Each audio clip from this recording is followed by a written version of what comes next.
이제는 민주당뿐만 아니라 유튜브 코리아마저 우파 유튜버를 탄압하고 있다는 증언이 쏟아지는 가운데 중도인 저도 우파를 편드는 것에 대한 벌을 받고 있습니다. 정확히 표현하자면 자유민주주의 체제 수호를 돕는 건데도 말이죠. 이전 영상이 조회수는 적지만 좋아요 수와 칭찬 댓글이 폭발했는데요. 시청자 여러분께 진심으로 감사한 마음입니다. 반응이 좋으면 속편도 만들겠다는 그 약속 지키고자 취재하면서 개몽된 이유도 제작해봤습니다. 이제 시작할게요. 12월 3일 저녁 윤통의 비상기업령 담화문이 선포되고 수차례 돌려보며 많은 걱정이 들기 시작했습니다. 우한 폐렴 때 온 국민의 소통이 단절됐었잖아요. 계엄령이면 아예 집 밖으로 못 나가는 중국처럼 되겠구나 싶어 걱정이 컸습니다. 당시 여자친구가 중국에서 유학 중이어서 잘 아는데요. 자기 집 현관문조차 마음대로 못 열었습니다. 죄수와 군인, 그 중간의 신분처럼 자유가 매우 통제된 상황이었죠. 그런데 뉴스로 본 우리나라는 그렇지 않았습니다. 시민들은 밤거리를 자유롭게 거닐며 심지어 여의도에선 집회의 자유까지 보장돼 있었죠. 얼마 후 국회는 시민들과 출동한 군인이 대치 중이었습니다. 그런데 이상했습니다. 군인들이 달려드는 시민들에게 총을 겨누긴커녕 길만 막고 있었죠. 전 91년생이라 계엄을 직접 경험해 본 적은 없습니다. 교과서나 영화를 통해 간접적으로 학습했을 뿐인데요. 계엄령이란 현대사회에선 상상조차 할 수 없을 만큼의 야만한 것으로 배웠죠. 잔뜩 상기된 목소리의 앵커와 기자들과는 반대로 너무나도 평범해 보이는 현장 영상은 제게 위화감을 줬습니다. 오히려 제게 두려움을 준 건 국내 암호화폐 거래소들의 갑작스러운 서비스 중단이었어요. 업비트와 빗썸 모두 이용 중이었는데 순식간에 막혀버리니 미치고 팔짝뛸 노릇이었죠. OECD 국가 중 정부의 개인 예산이 가장 많이 노출된 국가가 어딘지 아십니까? 바로 우리나라입니다. 오히려 사회주의 체제처럼 부패지수가 높은 국가들의 하위권을 기록한 게 참 모순인데요. 요즘 핫한 주제인 CBDC에 대해 잠깐 짚고 넘어가야겠네요. 암호화폐는 디지털 방식이라 모든 기록이 자동적으로 장부에 남습니다. 관건은 이 장부를 중앙화시키느냐 탈중앙화시키느냐입니다. 한 국가의 디지털 통화를 중앙화시키는 순간, 즉 CBDC가 도입되는 즉시 소설 1984처럼 모든 것이 완벽히 감시당하는 빅브라더 사회가 되는 거죠. 마약 혹은 포퓰리즘 정책처럼 한번 발을 들이면 늪에 빠진 것 같이 헤어나오기 너무 어려워지는 악법이 바로 CBDC 되겠습니다. 현재 우리나라는 CBDC가 부드럽게 도입될 수 있는 완벽한 환경이 조성되어 있습니다. 계엄령 당시 국내 암호화폐 거래소가 모두 막혀 실질적으로 계좌 동결 상태에 처한 것이 완벽한 증거죠. 다행히 저는 평소부터 작은 정부를 주장해오던 비트코이너라 계엄령 이전부터 보험용으로 만들어둔 개인 지갑에 자산을 어느 정도 옮겨둔 터라 극한의 공포까지는 아니었어요. 다소 덜 불편한 심정으로 뉴스에 집중할 수 있었습니다. 이때부터 머리가 매우 띵해지는 기사의 연속이었습니다. 우선 군인의 수가 너무 적었습니다. 눈대중으로만 봐도 무슨 동네 다이소 막으러 온 것도 아니고 진짜 너무 적었어요. 너무. 최소한 10배의 병력은 끌고 와도 모자랄 것 같은 인원들이 각 출입구만 통제하고 있었죠. 이 와중에 국회의원들이 하나 둘 들어오고 있었습니다. 처음엔 야당 대표와 국회의장처럼 모두 뒤따라서 월담 하나 했죠. 나중에 알고 보니 국회 출입증만 있으면 편히 들여보내줬다는 게 코미디였습니다.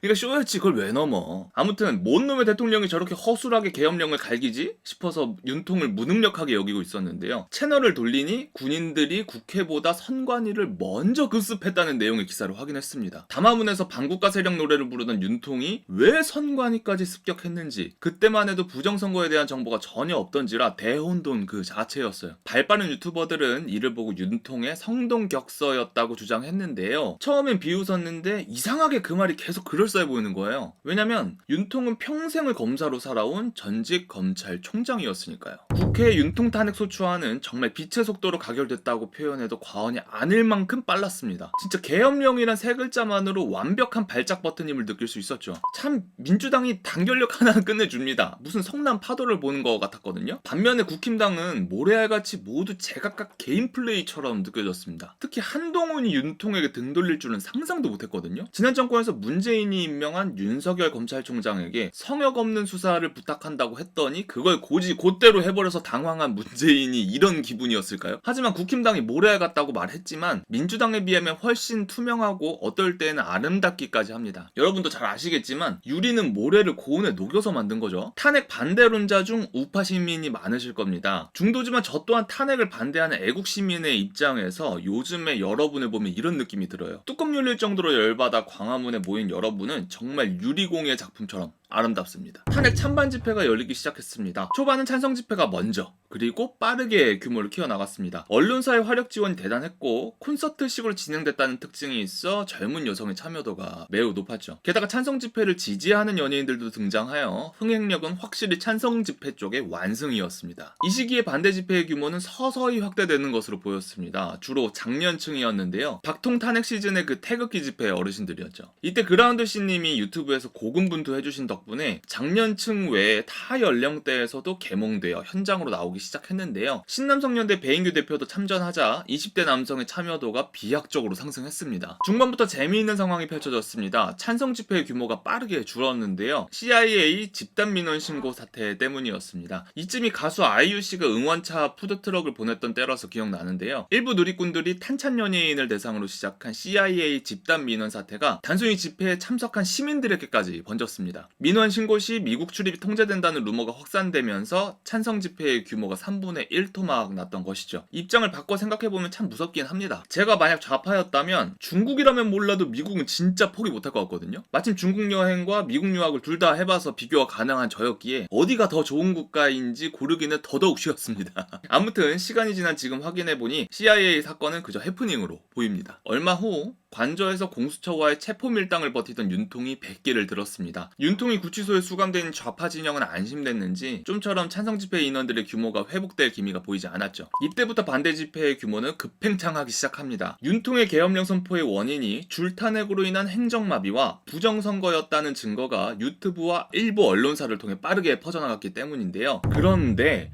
양측 집회의 규모를 언론사와 유튜브가 다르게 보도하고 있었습니다. 언론은 찬반 집회가 대규모로 열리고 있다, 혹은 찬성 집회가 대규모로 열리고 있다고 보도했는데요. 의심적인 부분은 하나같이 망원 화각으로 촬영되었다는 것이죠. 포토저널리즘의 기본이 워딩과 사진을 직관적으로 통일시키는 것이거든요. 보통 기사에 대규모라는 단어를 쓸 거면 최대한 광각으로 촬영하는 게 맞는데 언론사의 기사들은 담합이라도 한 것처럼 망원으로 촬영된 사진과 영상뿐이었습니다. 언론과 달리 유튜브는 반대 집회의 규모가 압도적으로 크다고 보도했습니다. 아쉽게 유튜브에 5만 키워드를 다 넣어가며 검색해봤자 나오는 건 대부분 언론사 채널이거나 그라운드씨, 샤인TV, 성재준님처럼 현장보다는 실내에서 녹화 후 코멘트를 하는 채널 뿐이었습니다. 도대체 어디가 사실을 말하고 있는지 크게 혼란스러웠는데요. 제가 또 궁금한 건 바로 찾아봐야 직성이 풀리는 체질입니다. 백문이 불여일견이라고 집돌이가 현관문을 열게 된 것이죠.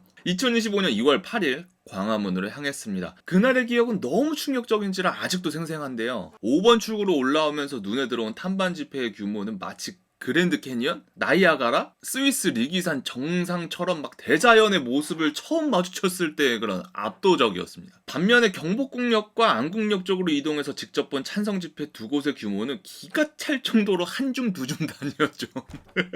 짜친다는 표현도 아까울 정도였습니다. 이렇게 수십 배의 차이를 교묘한 거짓말로 보도한 MBC와 JTBC의 머리 끝까지 화가 났죠. 감히 거짓 구라선동으로 집돌인 나를 이 추운 날 광화문까지 기어나오게 만든 좌파 레거시 미디어에게 극대노 욕함성을 갈기고 싶었습니다. 이때 전 결심했어요. 정치권의 개로 전락한 언론사의 대국민 선동 및 사기극을 고발하는 콘텐츠를 지속적으로 만들자고요. 마침 다음 주에 맞불 집회가 초대형 특급 이벤트였습니다. 진보의 성지인 전라도 광주에서 보수가 맞불 집회를 한다는 소식은 전 국민에게 엄청난 화제거리였죠. 이왕 취재 유튜브 시작한 거 제 채널에도 엄청난 호재일 거고, 무엇보다도 좌파 레거시 미디어가 또 얼마나 장난질을 칠 것인지 상상만으로도 피가 끓어 곧장 광주에 버스 티켓을 끊었습니다. 현장에 도착하자마자 찬반 모두 살펴봤는데요. 반대 집회에서는 걷기조차 힘들어 광주가 아니라 대구인가 라는 착각이 들 정도였습니다. 안타깝게도 곧 무너져 내릴 것처럼 낡고 허름한 건물들을 보고 여기 광주 맞네 싶었죠. 솔직히 이날 광주 시민들이 좀 불쌍하고 안쓰러웠습니다. 현재 야 5당의 자금력이 집권 여당인 국힘당보다 훨씬 세잖아요. 얘네가 지금의 거대 야당으로 거듭나기까지 단 한 번도 배신하지 않고 철석같이 믿어준 광주 시민에게 굳이 이렇게까지 모지게 굴어야만 했나. 북한만큼은 아니지만 그 방향만큼은 북한 인민들처럼 광주 시민을 혹세무민시키고 있구나. 한국인은 힘들수록 잘 뭉치는 특징이 있는데 광주가 지금 그런 상황이구나. 하루 종일 광주 거리를 수업 번 걸으면서 이 생각만 반복했던 것 같네요. 광주의 찬성 집회는 광화문의 찬성 집회에 비해 확실히 많았습니다. 대형 집회란 표현이 딱 어울릴 만큼이었죠. 문제는 반대 집회가 초대형 집회였다는 사실. 꼭 취재하고 싶던 대학교 시국선언이 서울대와 이화여대였는데요. 정말 아쉽게도 서울대 시국선언을 놓쳤습니다. 우리나라 최고의 대학교인 서울대와 청년 간 성별 갈등을 극단까지 몰고 간 페미니즘의 온실이자 정점이 이대였기에 광주 집회만큼 상징성이 컸기 때문이죠. 게다가 이대는 얼마 전 발생한 동덕여대 폭동 사건에서 선을 그은 유일한 여대였는데요. 저는 이 지점에서 대한민국 청년 세대도 가느다란 희망의 빗줄기가 보임을 느꼈습니다. 취재 현장은 작은 아수라장이었다고 평할 수 있겠는데요. 비좁은 이대 정문에서 탄창파의 방해 공작이 숨막힐 정도였거든요. 이때 탄핵을 반대하는 이화인들이 기죽지 않게 미친 화력으로 지원하면서 보호하셨던 킬문님과 안정권 그리고 배인규 두 대표님의 활약이 대단했습니다. 이때 처음으로 아스팔트 3대장님들께 큰 감동을 느꼈어요. 저 형님들이 겉으로만 과격하지 마음만큼은 겁나게 따뜻하시구나. 이날 좌파 채널에서 배인규 대표님의 폭력 사건이라고 올라온 영상이 화제였는데요. 배인규 대표님이 한 남성을 밀쳐서 넘어뜨리고 한 여성의 피켓을 주먹질로 박살냈다는 내용이었죠. 제가 이때는 현장에 없어서 영상을 수차례 돌려봤는데요. 오히려 피해자라는 남성이 배인규 대표님의 목덜미를 잡고 같이 누우려던 걸 배 대표님이 안 넘어지려고 버티니 그 남성만 혼자 넘어진 것이었고, 여성이 들고 있던 피켓은 진짜 주먹으로 라끈하게 박살내준 게 맞더라고요. 그런데 전 다른 걸 발견했습니다. 오히려 찬성 지지자 여성 중 한 명이 계단 위에서 집회 중이던 반대 지지자 한 명을 뒤에서 밀쳤어요. 여러분도 아시겠지만 계단에서 구르면 진짜 크게 다칩니다. 그런데 인지할 틈도 없이 뒤에서 냅다 밀치면 살인미수와 다르게 뭡니까 도대체? 와, 진짜 그런 잔인한 짓을 하더라고요. 만약에 저 여성에게 권력을 쥐어준다면 여성 히틀러가 탄생할 수도 있겠다는 걱정이 들 정도로 살기가 다분히 느껴지는 폭력이었습니다. 다행히 뭐 크게 다친 사람은 없었다고 해요. 3.1절은 기적 그 자체였습니다. 살면서 이런 진풍경은 전무후무할 것이란 확신이 들 정도였으니까요. 대한민국의 민심을 재차 확인한 매우 상징적인 날이었죠. 물론 3.1절이 찬성 집회에도 상징적인 날이라 이전부터 민주당에서 참석 독려를 많이 했기에 평소보다는 훨씬 많았습니다. 광주에서의 찬성 집회 인원과 비슷하거나 조금 더 많은 수준이었죠. 이게 좌파 쪽에는 좀 미안한 말이지만 사실 광화문 찬성 집회의 풀파워 모드는 평상시 여의도의 반대 집회와 비슷한 수준입니다. 여의도 반대 집회가 3.1절처럼 풀파워로 각성한다면 찬성 집회는 명함도 못 내밀어요. 각종 시민단체를 동원했는데도 이 정도라면 부정선거가 사실이었음을 증명하는 꼴밖에 안 된다는 느낌을 강하게 받았습니다. 3.1절의 광화문 반대 집회 규모는 수십 배나 컸으니까요. 제게 가장 큰 감동을 준 집회는 탐반청의 시국선언이었습니다. 정치란 게 성인의 영역이라 여겨 대학생 시국선언이 가장 젊은 층일 거라 생각했는데요. 청소년까지 들고 일어났다는 소식에 아주 크게 놀랐던 기억이 나네요. 당시에 3.1절 집회 영상 3편을 연달아 편집하느라 체력이 고갈된 상태임에도 불구하고 이건 꼭 가야겠다 싶어서 참석했죠. 청소년들이 또박또박 예쁜 목소리로 시국선언문을 읊는데 가슴 한켠이 뭉클했습니다. 대학생들이 일어나게 만든 것도 미안한 감정이 없지 않았는데 청소년까지 정치판에 나서게 만든 건 성인으로서 너무 부끄럽더라고요. 그런데 이걸 방해하는 찬성파들이 있더라고요. 바로 며칠 전 3.1절 찬성 집회에서 유관순 열쇠의 옷을 입고 참석한 좌파 청소년들을 마주쳤는데요. 서로 이해관계는 달라도 그 학생들에게도 미안한 감정이었습니다. 전 그저 바라보다 지나칠 수밖에 없었어요. 탐반청 시국선언 방해했던 그 찬성파들은 진짜 창피한 줄 아시고 절대로 어디 가서도 어른 행세는 하지 마십시오. 아무튼 이 시국선언 또한 매우 인상 깊었습니다. 후배 세대에 부끄럼 없으려면 이 일을 더 열심히 해야겠다는 각오를 다지게 된 계기이기도 했고요. 선관위의 부정선거 의혹이 불거지면서 유튜브 정치판에 거물들이 대거 참전했습니다. 개인적으로 이번 탄핵 심판을 놓고 온라인에서 가장 큰 공을 세운 분은 유튜버 그라운드 씨님이라고 생각하는데요. 고려아연 화재 사건, A웹, 선관위와 사법부의 카르텔 고발 등등 영상만 올렸다 하면 민주당의 크리티컬 데미지를 먹였죠. 이건 추측인데 전한길 선생님께서 참전하는데 가장 큰 영향을 끼친 게 바로 그 씨님이지 않았나 싶습니다. 전쌤은 선관위 부정선거 의혹부터 파고들었는데요. 선관위는 묵묵부답했고 뜬금없이 민주당 산하의 민주파출소에서 고발로 답했습니다. 마치 그거 같아요. 학창시절에 학교 친구와 싸웠는데 다음날 걔네 형이 저를 찾아온 그런 느낌이었죠. 이해관계가 명확해졌습니다. 선관위와 민주당은 한통속이었음을 그들이 자백한 것과 같은 꼴이 됐으니까요. 만약에 전쌤이 이걸 노리고 했다면 정치판에 발 들이셔도 될 만한 재능이고 그러지 않으신 것 같은데 의도치 않았더라면 엄청난 수학이긴 했던 사건이죠. 얼마 후 다큐멘터리의 대부 이영돈 PD님도 부정선거 의혹에 참전했습니다. 첫 번째 영상을 확인해보니 정말 죽을 힘을 힘을 다하여 제작하신 게 느껴졌습니다. 참고로 영상 장르 중 다큐멘터리는 한 편을 제작하는데 매우 긴 시간이 소요되는데요. 자체적으로 설정한 마감일에 쫓겼던 게 느껴졌습니다. 편집 기술적으로 미완된 부분이 군데군데 보였거든요. 그러나 내용만큼은 완벽했고 경이롭게까지 했습니다. 후속 영상은 흠잡을 곳이 전혀 없었고요. 부정선거의 핵심은 사전투표였고 대수의 법칙을 적용해 어느 선거구에서 어떻게 부정선거를 저질렀는지에 대해 소상히 고발하셨는데 최선을 다해주신 이영돈 PD님과 제작진 일동에 역사에 길이 남을 명작 다큐를 남겨주셔서 진심으로 감사를 드리고 참 고생 많으셨단 말씀을 전합니다. 제가 다음 영상으로 유튜브 코리아의 우파 유튜버들을 향한 알고리즘 탄압에 관한 영상을 기획 중인데요. 제 구독 목록 기준 이영돈 PD님께서 가장 먼저 이 문제를 제기하신 것으로 기억합니다. 반대 측의 희소식이 두 가지나 떴습니다. 서울구치소에 수감되어 있던 윤통의 석방 소식과 한덕수 국무총리의 탄핵 심판 기각이 그것인데요. 광화문의 반대 집회 규모가 소폭 감소했으나 전국에서 동시 진행 중이라 한데 모이면 3일절에 몇 배는 될 것으로 보이니 괜찮고요. 오히려 찬성 집회가 긁혀서 위기감을 느꼈는지 대폭 집결하기 시작했습니다. 뭐 끼케야 평상시 광화문 집회의 반도 안 되는 규모이긴 합니다만 매주 양측의 집회를 다니며 규모를 파악하는 입장에서 보면 많이 모이긴 했더라고요. 여기서 찬성 집회에 상식적으로 납득하기 어려운 부분이 발생했는데요. 헌법재판소에는 진보 성향의 재판관이 무려 4시나 됩니다. 그런데 탄핵심판 29건 중 인용된 사례가 단 하나도 없으면 이제라도 뭔가 크게 잘못되고 있음을 느낄 법한데 아니었죠.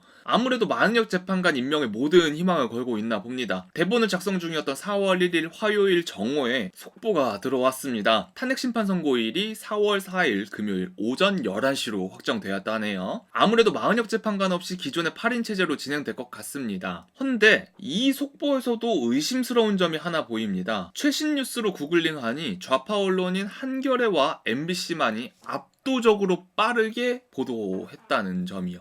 취재를 해오며 뿌듯했던 적이 몇 번 있습니다. 반대 집회가 매주 진화하는 모습을 보여줬기 때문인데요. 솔직히 찬성 집회는 즐길만한 유흥거리가 넘쳐납니다. 푸드트럭, 콘서트식 진행, 사물놀이 행진 등이 특히 부러웠는데요. 당시만 해도 한참 겨울철이라 너무 추울 때였고 장시간 진행하니 이런 요소는 꼭 배워야 반대 집회의 규모를 크게 늘릴 수 있을 거라 생각했죠. 그래서 영상으로 자주 언급하기도 했고요. 우파 유튜버 샤인TV님께서 노란색 푸드트럭을 상시 지원해주셨고 배인규 대표님의 멸공클럽 기획 덕분에 청년층의 이탈은 막고 유입은 크게 늘어났습니다. 게다가 지난주 처음 참여한 광화문 행진에서는 사물놀이 악단도 있어 정말 흥겨웠어요. 나날이 진화하는 반대 집회를 보고 더할 나위 없이 기뻤습니다. 사실 첫 취재부터 반대 집회 쪽 경찰들의 태도가 유독 딱딱하게 느껴지긴 했는데요. 왜 경찰이 유독 반대 집회만 못 잡아먹어서 안달일까 궁금해 조사해봤습니다. 1월 15일 윤통이 체포되었고 1월 19일에는 이에 반발한 우파 청년들이 서울 서부지법을 점거했죠. 당시 상황들은 뉴스로만 접했는데요. 한참 혈기왕성한 젊은이들이 오죽 속상하면 저랬을까 싶은 마음도 들지만 그래도 많이 과역하긴 했습니다. 아마 이 사건을 계기로 경찰력이 눈에 띄게 삼엄해졌을 거라 추측하는데요. 제가 첫 취재를 나간 건 한참 뒤인 2월 8일이라 경찰들의 태도가 어떻게 변화했는지 확인할 길이 없어 다소 아쉽긴 했습니다. 자, 한번 봅시다. 가뜩이나 황금 같은 주말에 지옥철을 타고 광화문까지 올라왔는데 우리 세금으로 월급 받는 경찰들이 시민을 중립적으로 대해도 모자랄 판에 속상하게 만든다면 절대 안 되겠죠. 매주 집회를 다니면서 반대 집회 쪽 경찰력의 삼엄함을 은은히 느껴왔는데 3월 중순에서야 편파적인 경찰력을 편집 중에 깨달았습니다. 제 과거 영상들을 다시 살펴보니 반대 집회의 동선을 의도적으로 꼬아놓고 있음을 확인했죠. 게다가 매주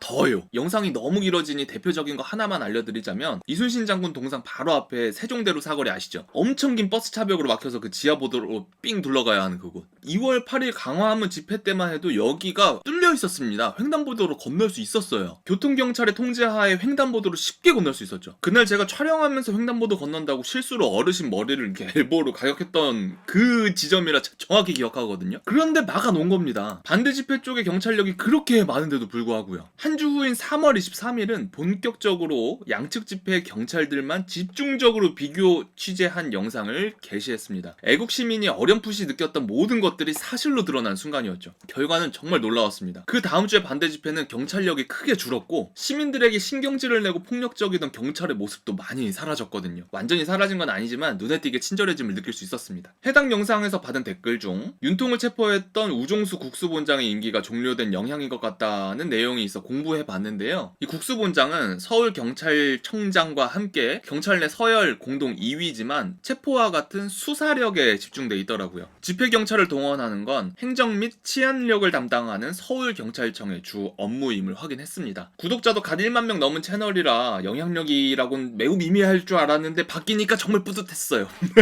자, 결론입니다. 긴 내용이었는데 세 줄 요약해보겠습니다. 하나, 첫 취재를 통해 언론사들이 찬반 집회의 규모를 거짓 선동 중임을 확인했고 진실 공유라는 사명감으로 현재까지 이어왔다. 둘, 유명 인사들의 온오프라인 참전, 그리고 대학생뿐만 아니라 청소년까지 들고 일어난 것에서 희망을 보았다. 셋, 한덕수 총리의 기각 소식과 나날이 진화하는 반대 집회, 그리고 편파적이었던 경찰력이 고발 영상 후 달라진 모습에 뿌듯함을 느꼈다. 마지막으로 클로징 멘트하고 마칠게요. 드디어 4월 4일 금요일 오전 11시에 윤석열 대통령의 탄핵 심판 선고가 예정되어 있습니다. 이에 관하여 시청자님들께 당부드리고 싶은 말이 있는데요. 만약 탄핵이 인용되면 당연히 3.1절의 기적만큼 가까운 집회에 참석해 주시길 바랍니다. 우리의 바람대로 기각된다 하더라도 집회 참석을 멈추면 안 됩니다. 탄핵 기각은 국회가 행정부를 음해 영역으로 끌어내린 것을 가까스로 0점으로 올린 것 뿐입니다. 이미 충분히 마비된 우리 행정부가 여론을 등에 업고 강하게 양의 영역으로 치고 나가 선관위와 민주당 그리고 좌파 언론까지 박살낼 수 있도록 우리가 응원해야 합니다. 사람 마음이란 게 말하지 않으면 잘 모릅니다. 같은 논리로 민심을 보여주지 않으면 정치인들은 모릅니다. 우리가 현 정부의 반국가 세력 청산 의제에 적극적인 지지를 보내고 있음을 보여줘야 합니다. 각 지역의 집회에서